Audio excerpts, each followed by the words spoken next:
Welcome back to the Outsourcing Scaling Show. My name is Nathan, and my guest today is Katie Richardson. Katie, how you doing today? Hello, everybody. Nathan, so excited to be here. I am pumped to talk to you. For those of you that don't know, Katie is a powerful woman who created a multi-million-dollar empire from a sketch and a gigantic leap of faith. Today, she leads an elite mastermind of founders and gives them the framework, mindset, and tool set they need to go from 2 million to 10 million in just over 3 years. She is known as a mother of four who has mastered both the art and science of being a category leader, and she believes that one simple shift is the answer to doubling your business this year. We love growing businesses. We're going to talk all about that. I know you've hired a lot of people. We'll talk about that too. But first, I want to take a gigantic step back. What were you like growing up? Were you a rebel? Were you a straight A student? Did you always know you wanted to be an entrepreneur? Oh, I love this question, Nate. Absolutely no. I did not always know I was going to be an entrepreneur.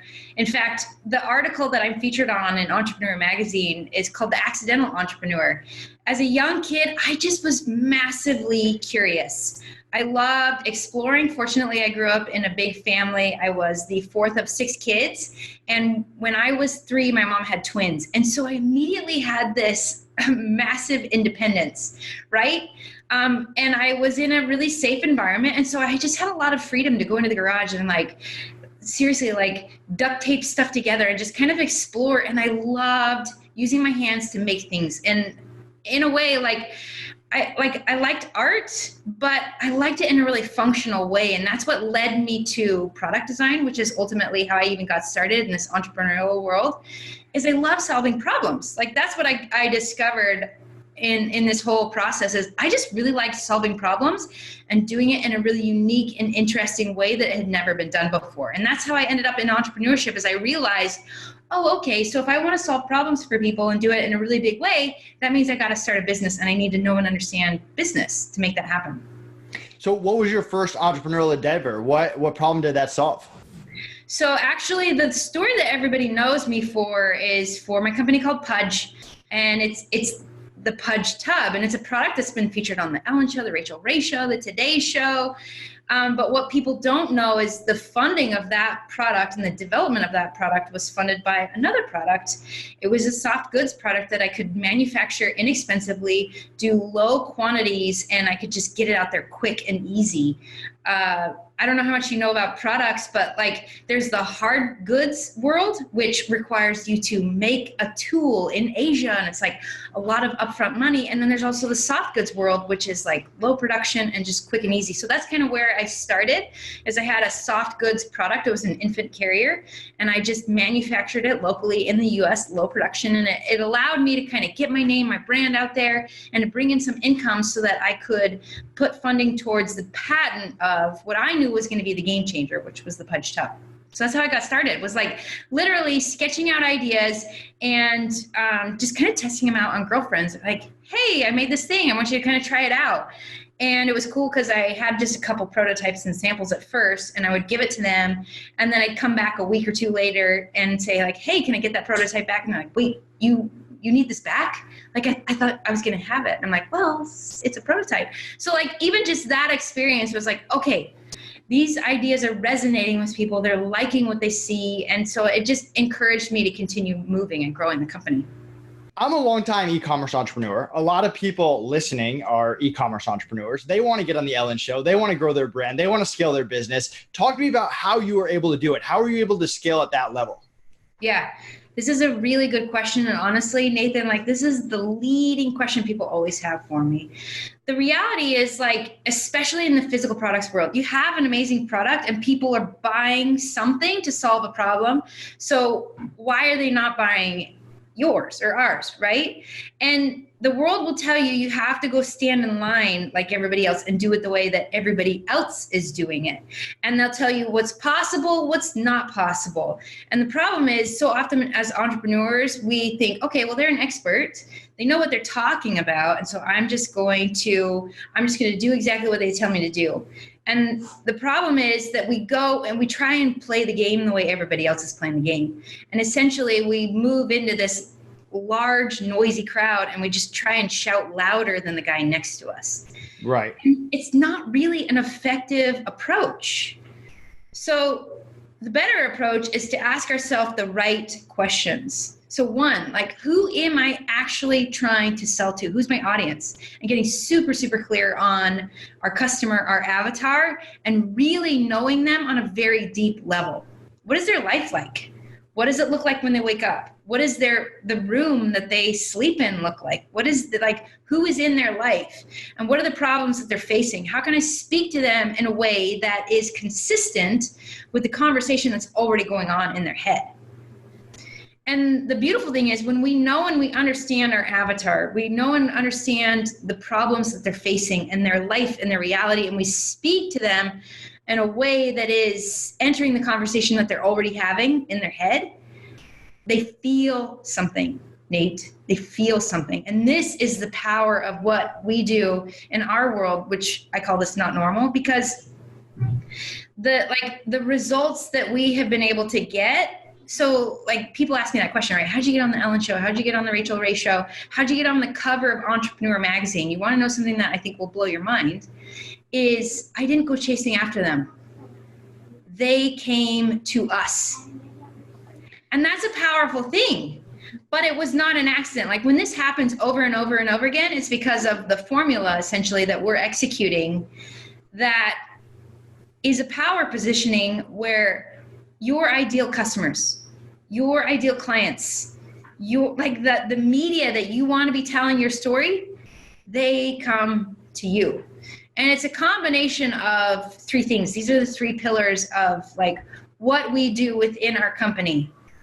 And that is like, how do we create something that has everybody else talking about you?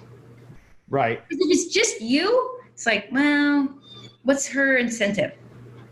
So how do we create something that has everybody else talking about us? How do we create something that stands out and is different in the actual product, in the actual messaging, in the approach to the marketing, right? How do we disrupt this industry? And how do we do it in a way that is new, that is fresh, that is different, and like literally causes people to stop and pause? So that's the approach that we have taken. And you want to know the real truth, Nate, is in the beginning, when I was a young company and just getting started and paying way too much money to attorneys and factories to get everything going, I didn't have the money to play the game the way everybody else was. And so I had to be creative. I had to think different. And rather than, I'll give you a really good example. So we went to a trade show in New York. I showed my product and I was with a really reputable sales rep, and she was bringing in all the top buyers from Nordstrom, Costco, and like I'm having this conversation, but at the end of the day, and like I've invested 2 years into this, and it was like everything was riding on this. At the end of the day, I flew home from that New York show and had to face my husband and tell him, like, I'm pregnant with our third. We've been working on this for 2 years. I had to tell him that we had 0 orders for this product that we've invested 2 years on. 0 orders. Wow. And a year later, Nate, I went to the trade show again, and this time everybody bought the product. So what was the difference? What was the difference? That's a really good question. The difference was I actually knew the game now. Like I knew not just what my customer needed, like the end user, but I actually knew and I understood my retailer and what he or she was looking for and what they needed to bring in a product. And so the difference was I had leveled up my skill sets, my mindsets, and my tool sets. And it was a process, and it was painful. Like I wanted to give up so bad when I came back from that show and I had 0 orders. I was a failure. Like I was a failure. My product was a failure. Nobody wanted it. And my husband said something really brilliant to me. He's like, Katie, they didn't actually say no. They just asked you a bunch of questions that you didn't know the answers to. And I was like, well, that is true. And so essentially all I had to do was go and answer all of those questions. And once I had done that, they all bought the product. So how do you get the answers to those questions? How do you find out what your ideal client or customer looks like? Because that's where I feel like a lot of people go wrong. They're like, okay, my target is 40-year-old women. But I mean, that you have to get a lot more specific than that, I'm assuming. Yeah. You've got to be in the game, in the conversation. And it's especially interesting when you have physical products because it's like, especially a product that you created and you own and you want to protect, you have to you have to be in the conversation in a way that you can still protect your idea. So I was able to do that by doing this like Trojan horse product, if you will. And I had a product that was cool and different, but it wasn't like my home run product. Right. But it allowed me to kind of be in conversation with people, both the retailers and the consumers, to really get to know them and understand what are they resonating with, what is it that they're liking, and maybe what are they not liking, and how can I tweak things. Like, this is the amazing thing about doing business today. Like, not that long ago, you had to invest tens of thousands of dollars into an idea before you could even, quote, test it. And now we can test our ideas for almost $0. So how can we test our ideas in a way that is like still protecting them and not just sharing our brilliance with the world before we've even had a chance to execute on it? But it's like testing your messaging, testing the solutions to the problems that you're trying to solve, and doing it in a way that like gives you the insight that you need, so that when you do put the tens of thousands of dollars and you do like put all of your energy and effort behind this, you know that it's going to work. And I'm assuming you're not doing that by yourself too. You have to have a team that's dedicated to find that target market, that can have that same message across the board. If your email marketing team isn't on the same page as your social media team, none of that works. So how do you get them all across the board going after that same target customer with that same message? Yeah. I love that you brought up team, because this is really critical. Trying to do all of this on our own, we're going to burn out. We're going to burn out, and we will not make it to the next level. Like, either our body will physically stop us, or mentally we just can't keep going. It's really critical to get the right people on our team and to continue together, like rowing in the same direction and moving forward. And so how do we do that? That's a really good question. It's like, I want everyone who's an entrepreneur, a founder, who's at the top of your company, right? The CEO, you have to think of yourself as a master painter. And unless we paint the vision and the picture of the future for our employees, they're just moving forward in a really blind way. And so we have to keep them all focused and pointed in the same direction. And so that comes down to things like really understanding who we are as a company.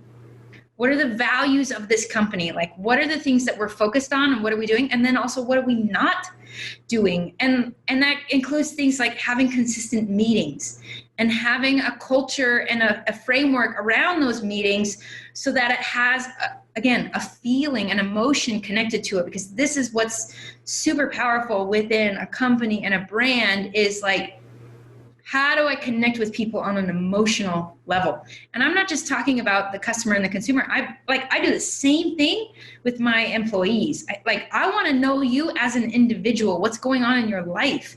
And I think to try and just stay surface and not know them as a human being is very limiting. If I can know and understand my employees on a human level and make that human connection, whatever it is, but make that human connection and know that we're on the same team, and we're both rowing in the same direction, and we're both going after the same big goal together, and just provide that clarity and that vision for the team. So when you were growing this business, did you have an office? Were you remote? Were you hiring all US employees? Were you hiring freelancers and virtual assistants too? What was that structure that you built? In the very beginning, it was out of my in-laws' basement. Okay. Actually, before that, it was like in the third room in my house, which I had all my kids squeezed in one room so that I could have my third room. It was that and the garage. Then I moved into my in-laws' basement. My business moved into my in-laws' basement. And then from there, we moved into our first warehouse. And when we started hiring employees, I have something that I want to share with everybody who's listening to this is, I never hired anybody who didn't work for me. When we hire somebody, it's a really big commitment, right? It's like, I am committing to you to give you value and pay you money in exchange for work. And so it's like, it's this massive commitment, and it's really intimidating and super scary. And that's why what you do, Nate, is so awesome. Like, the fact that I can work with somebody who's been vetted and who I know has proven themselves and who I know is going to deliver, that's massive. It's massive. And so a lot of hiring people is not just knowing that they have the skills, but it's also, do they have the mindset that works within our company. And it's just a matter of finding those people and then creating the vision and getting them on board, getting them in the boat with you so we're all rowing in the same direction. Right. Yeah, I love it. What tips do you have for managing and leading people? Because I can tell that you're passionate, and I'm assuming that you treat people well, but sometimes that's not enough. You need a vision, you need to have structure, you need to have the right types of meetings, the right type of motivation. What would you tell people that are struggling to build a team that's actually scalable? Okay. The first one is very real. And that is, if you're struggling with this, it's not because you're hiring the wrong people. It's we've got to actually take a hard look at ourselves. And this was really painful for me in the beginning. If people were not performing, it's actually not on them. It's on us, the CEO. We either have not given them the right frame and the right direction to know and understand how to perform. Like, what are the standards that I'm holding them to? Do they even know those standards? Have they been a part of the process of creating those standards? Or am I just being like a forceful CEO at the top and like slapping them on the wrist when they're not doing what I want and expect them to do? Like, that's not a powerful way to lead a company. So first and foremost, like, what is the frame by which I am sharing all of this with them? Is it, I'm your boss and I'm going to exert force on you and make you perform? Because that's not cool. Nobody wants to perform. Or is it, hey, we're a team, we're in this together, and we both have the same vision, and we're going to move towards this together. Like, that's powerful. And that's how I choose to run my company, is like, I'm not this untouchable boss at the top and you can't access me. I'm part of the team. Right. And so they need to know and understand that and like feel like we're on a team together. I love it. So what about scaling businesses? We talked about the team. We talked about that structure. We talked about the brand and the message. What else goes into doubling, tripling a business and actually getting to that next level? Leverage. Leverage is big time. I think it's like, we live in a world where there are a lot of people who are already in conversation with our ideal customer and client. And to just continue to try and blaze our own trail through the jungle, it's short-sighted and it's small thinking. And so the question I was always asking myself is, how can I add value to people who are already in conversation with my ideal customer and client? So when I started my company 10 years ago, those were mommy bloggers. Like, that was where moms were hanging out, was on the mom blogs. And so I knew and I understood that I had to build a relationship with the bloggers who had these audiences who were already in conversation with them. And so today, that might be like a YouTube influencer or an Instagram influencer, or somebody who is maybe non-competitive but complementary. Is there a way that we could come together and joint venture in a way that has us both benefiting? So how can I leverage the same thing? Like, and don't just think about that for the selling of your actual product. Like, how can I leverage into the media? Right? How can I take an example of that? I mean, I'm a big fan of joint ventures. I'd love to hear what are your best joint ventures. So people always want to know, how do I get national attention? How do I get national attention? You want to know how you get national attention? You get local attention first. Okay. You prove that you're good on camera. You prove that your story is worthy of sharing locally first, and then you leverage that into the bigger media and say, hey, we got a lot of attention here in Atlanta on Fox News, and we want to see how we can share this same thing with your audience. So leverage into the media. It's something that I'm always sharing with my clients. Like, the moment we say, I'm too cool for you and I don't have time to share my story in your little magazine, well, that's short-sighted and small thinking, honestly. But too often people will get attention and they'll stop there. The question is, how can I leverage the attention and the social proof that creates into the next opportunity and just keep that rolling? I love it. This is great. Well, Katie, what do you look for when you hire people? I forgot to ask you that before. I'm curious because I feel like you're going to have a great answer for this. It's a combination of things. It's kind of like when I was first shopping for a house, I thought I was just looking for this beautiful, cool house. And I would find all these beautiful homes in a crappy neighborhood. And I was like, I'm actually not shopping for a house. I'm shopping for a neighborhood. And once I made that switch, I immediately found my first home. And oftentimes, especially when we're just getting started, it's kind of the same thing. Like, can I find a diamond in the rough that actually knows how to ask the right questions, who isn't going to consistently be bringing me problems, but actually helping me to solve the problem and bringing me potential solutions. Those are the kinds of things we like. And so I would just invite you, as you're having conversations with somebody, listen to their language. Are they trying to blame other people for things? Are they somebody who can actually own the good and the bad of their life? Right. I think that's a really, really big one. If they're using victim language, they're not a good fit for me and my company. But if there's somebody who What do you mean by victim language? Like I was saying, like blaming and excuses and that sort of thing, like pushing off responsibility rather than owning the things even that are usually uncomfortable to own, like our own failures. Right. There's somebody who can just kind of own that and face that stuff. It's really powerful. Those are the kinds of people I want to work with. I'm like, okay, he gets it. Because the reality is, like, not everything I've ever done in my life has been a quote success, Nate. It just hasn't. And I know that that's human nature. That's reality. And so when somebody else can own that, it's really powerful in my book. And not just try and be full of excuses and blame. And it's really subtle. But I have just learned how to listen for those kinds of things in somebody's language. And how do you evaluate them once they get started? Because sometimes that they might act a certain way during the interview process, and then you see the real person that first few weeks, first few months.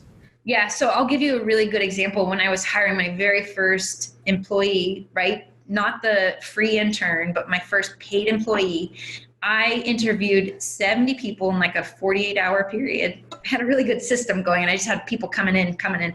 And they were just really quick interviews. And there were two women at the end who I was like, okay, I want this person to come in and this person to come in. And what I had done is I had set aside a 2-hour window where they were each going to come in and we were going to work next to each other. Because like you said, some people are really good at interviews. And honestly, it was funny because like person A, I was like, I think I'm going to hire her. I think she's going to be the one. And B's kind of my backup. And person A came in for her 2-hour test drive, I'll say. And within the first 10 minutes, I was like, wow, this girl's all mouth.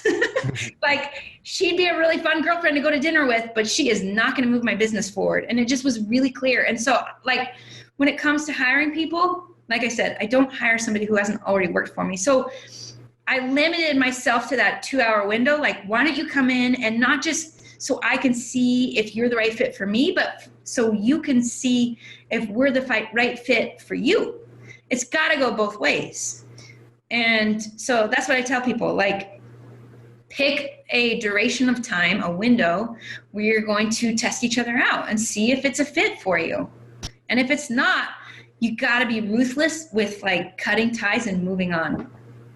Because the wrong employee will drag you down, not just you personally as the CEO, they will become a cancer within your organization. And so it's just really critical that everyone's on the same page. And the moment that somebody's just not on board and they're dragging their feet, you got to have a powerful conversation with them. And if there's some sort of solution, great, go towards that solution. If there's not, you got to just set them free, because clearly it's not working for them either. And that's why they're becoming a cancer within the company. What's your setup right now? Are you still operating somewhat remote, or are you hiring employees? What do you have now? I am. So right now, I don't move physical products around the world. I actually have sold that awesome company, which was an amazing story in itself.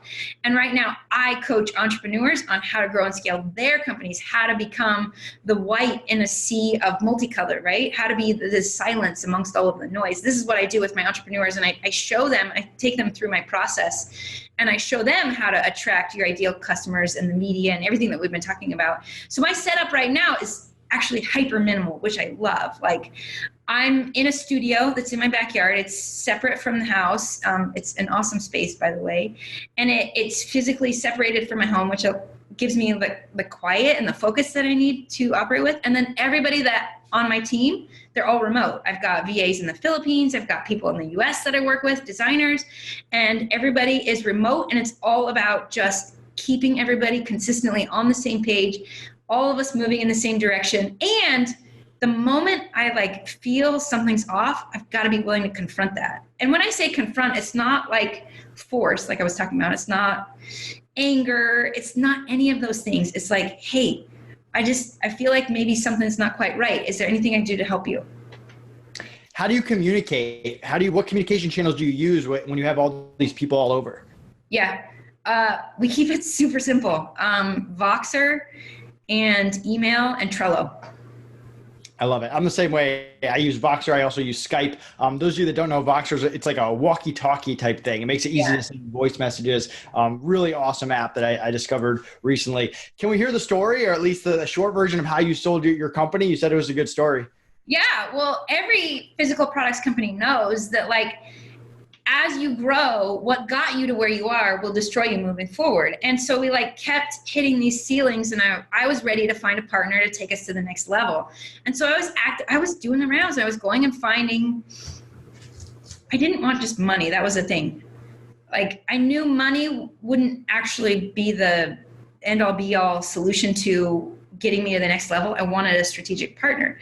So I'm doing the rounds, I'm talking to all these people, and I'm getting offers, but I'm actually saying no to a lot of them because I was insistent on finding a strategic partner who was bringing more than just money. And I reached out to somebody who was a friend in the industry, and I just said, hey, we're looking for a partner.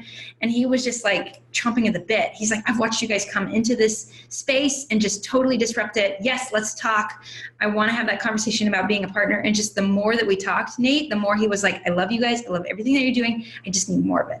And so it was cool because I actually, at first, I wasn't in the space where I wanted to sell my company, but the more we talked and the more I started to slowly see what my life could look like in the next phase, I was like, you know what? I actually am excited about that. And when he made an offer that I couldn't refuse, I was like, okay, I'm going to take this jump. And it was just super exciting. And honestly, like, a really amazing way to move into the next phase of my growth and development personally, and like be in this position now where I can now coach other entrepreneurs. Wow. I love it. It's great. Yeah, I mean, was it tough to give away your baby, quote unquote, that your business, or did you remove that emotional attachment from it? So in the very beginning, I always called it my baby. Like, I birthed it. Right. And like, I was in a lot of ways, like, I gave it more time and attention than it was frequently giving me in return. And that's just how it is in the beginning. But I had some experiences really early on, I won't go into the details, where my ability to move forward with the company was being compromised, and I was being strong-armed by some individuals. And I was facing my greatest fear, which was losing my company. And in that moment, I had to really confront some things personally. And I began to see that I had attached my worth and my value to this company, so much so that if it got destroyed, I was destroyed personally. And I went through this process, and I'm a very spiritual woman. You'll find out, like, if you follow me at all, I have a strong faith and belief in God and his role in my company. And he helped me see something, and that was, Katie, I'm not helping you build this company so that you can become famous and make cool products. I'm helping you build this company because it's a vehicle for you to become the woman I designed and created you to be. And if that means that we have to get out of that vehicle that we've created right now, this PUJ vehicle, if that means we have to get out of that vehicle and get into another one, that's okay. I'm here with you. I helped you create it. I can help you create something even better. And so, like, this was the first year into my revenue that I had this experience. Like, I finally hit $1 million, and I was this rock star, and then suddenly nobody could see it, but suddenly it was being ripped out of my hands, and it was devastating. But that experience, Nate, it transformed me and changed me in a really powerful way. And suddenly I was no longer needy of the company. And it's interesting because, in a way, like, that lack of neediness of the company empowered the company even more. And so when the time came to release it and let it go and cash in, if you will, when that time came, like, I was able to make that decision from a non-needy place. I didn't need the company to create my worth and my value. And I knew that I was just stepping out of a vehicle and would be stepping into a new one. I love it. And I think a lot of entrepreneurs do need to get into that mentality. And they do kind of struggle to not look at it. I love what you said. You were putting a lot of effort into it or giving it a lot of love, but it wasn't giving you a lot of love back. It's a great way to put it. So what are some of the common mistakes that you see? You work with a lot of entrepreneurs, you're helping them scale. What's typically holding the entrepreneurs back? Their mind. And I think everyone can admit this. So often we know what we need to do, but the reason we're struggling is because we're telling ourselves, well, you're a failure. Or if you go and do that, that's admitting that you're actually not one of the big guys.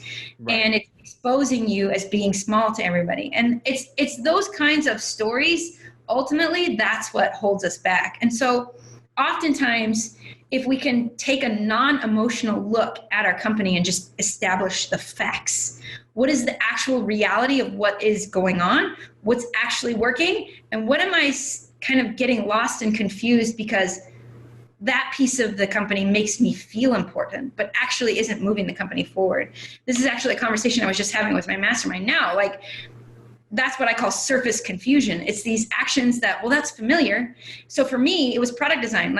Focusing on the product was easy. It was fun. I always wanted to make the product better. But at some point, I had to launch the product and I had to be in revenue. I had to be generating money in order for the company to grow. And so there were so many times when I would just spend so much time and energy and effort in the product when if we're not selling it, it's not going to move the company forward. So if we can take a step back and really establish what are the actions that matter and what's actually going to move the company forward, and for pretty much every company who's listening to this right now, that's sales. I can tell you so many either clients or friends who come to me and they're struggling, and the reason they're struggling is they've taken their eyeball off of sales.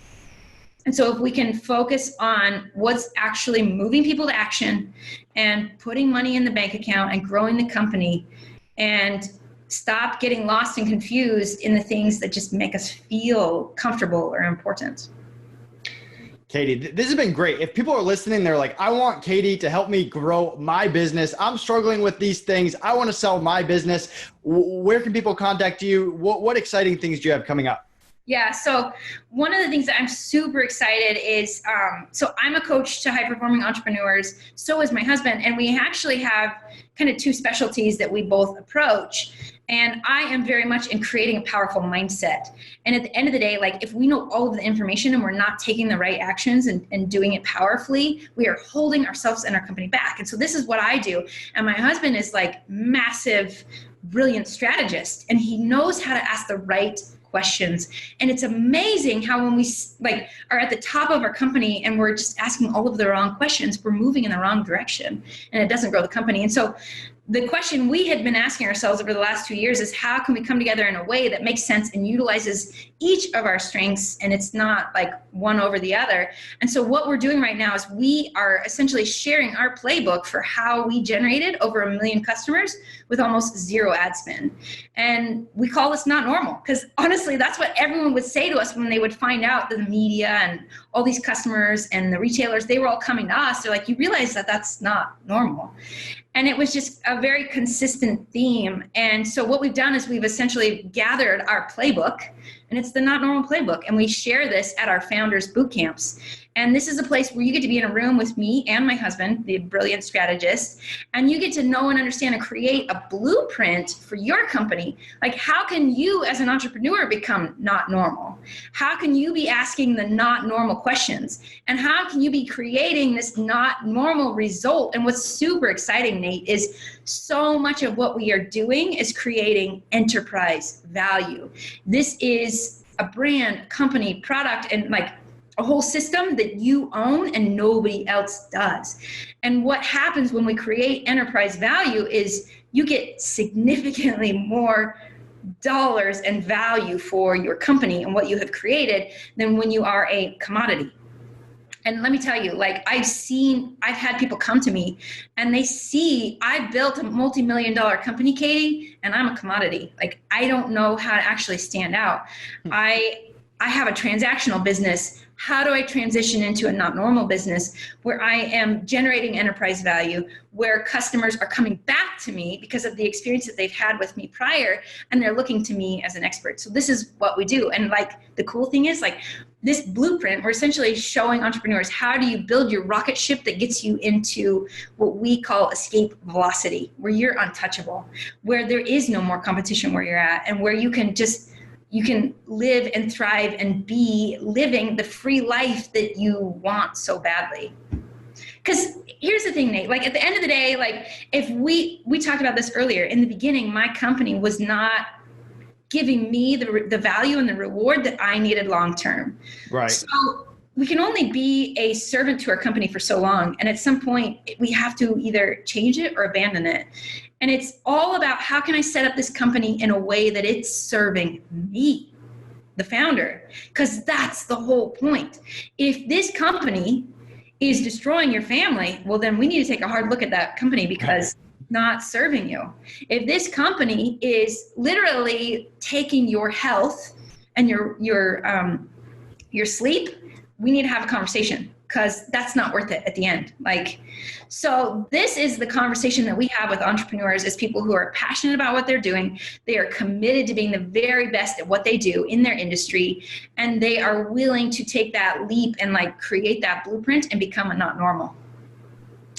Katie, this has been fantastic. I really appreciate you coming on. I'm sure a lot of people will be reaching out to you, and I'm excited to hopefully find different ways to work with you going forward.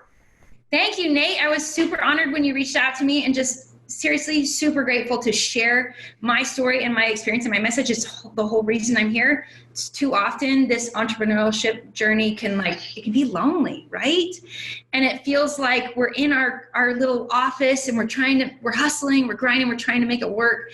And that's what's so amazing about what you're doing, is you're bringing a conversation and creating an opportunity for people like me to share my story and my experience and help people understand, like, you're not alone in this world. And I want everyone to know, if you're in a place where you're experiencing and feeling like a failure and feeling like maybe I need to let go and give up and move on or whatever that is, I want you to know there have been times in my career so often where I have felt the same thing. And in those moments, I had to look around me and say, okay, who believes in me right now? Because I don't believe in myself. I want everyone who's watching or listening or whatever, like, I want you to know that Katie Richardson believes in you. I really do. That's why I'm here, is that, like, if I can create that powerful belief in entrepreneurs, we change the world. And the rest of the world wants you to feel small. The world wants you to just get in line with them and do it the way everybody else is. And honestly, that doesn't move it does not move humanity forward. What moves humanity forward is people who are disrupting the market, who are changing the conversation, and who are making the world a better place. And that's who I work with. I love it. And I think we finally found someone that has more energy than me, which is tough to do. No, when I'm passionate about what I talk about, it pours out. And I know the same is about all these people who are listening. You're here because you're passionate about what you do. And Nate, like the same thing, like you're passionate about helping these people because you've been in that pain yourself. And that's why you brought forward the Free Up and this amazing service, because you're passionate about helping people get out of the pain that you experienced as an entrepreneur. So thank you. Thank you, Katie. Have a great rest of the day. Thank you. Bye-bye. Hey everyone, thank you so much for watching. Did you enjoy this content? If so, click like, leave us a comment, and subscribe to our channel so we can continue bringing you great content all about hiring.